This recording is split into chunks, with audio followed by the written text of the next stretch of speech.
The supporting fronts when it comes to Palestine have had a very tremendous contribution when it comes to Israel. And it's been proven now that the front that hasn't stopped whatsoever when it comes to Gaza is the Yemeni front.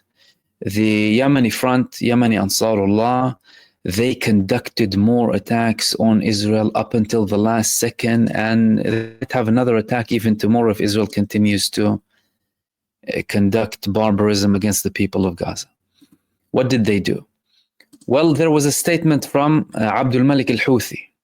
Abdul Malik al-Houthi, he said, we will monitor the implementation of the ceasefire. So even if you go into a ceasefire, they will monitor the implementation. If they continue to attack, we will continue our military actions against them. Our situation is tied with our brothers in Palestine. So up until the last minute. And not only that, they confirmed, the military spokesperson of Ansarullah, Yahya Sari', he confirmed that Ansarullah targeted Israel with in strategic points in the south of Israel with 4 cruise missiles. Another operation targeted occupied Haifa, and a third operation in Israel specifically was a drone attack in Asqalan or Ashkelon. That came just a few hours earlier on today. Alongside, they had another operation against the U.S. aircraft carrier USS Harry S. Truman in the north of the Red Sea with multiple UAVs. Now that's the 7th attack coming from Ansarullah on USS Harry S. Truman. Yahya Sari' also said, we are ready for any U.S. and Israeli aggression. The Yemeni armed forces are ready.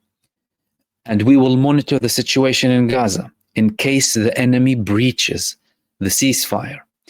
We tell the Palestinian people and fighters, Yemeni people in their leadership, army and people are with you, by your side, regardless of the consequences and the results. We won't give up on Palestine and its just cause until the liberation of every inch of it and the expulsion of the occupier. Allah is all sufficient for us and best one to trust in. That came from the Yemeni Ansarullah. And Yemen, again, although we had other fronts, of course, Lebanon and Iraq, Iran conducted an attack.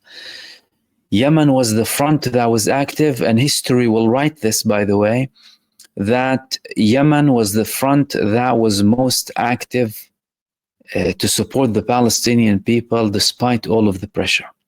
And people need to remember, the Yemenis, they were offered the world. They were offered billions, international recognition, US lifting sanctions, all of that just in return for them to stop their attacks in the Red Sea. That led to the main port, really, in Israel in the south to declare bankruptcy. It caused tremendous economic pressure on Israel and hit strategic locations inside of Israel, and they're continuing now.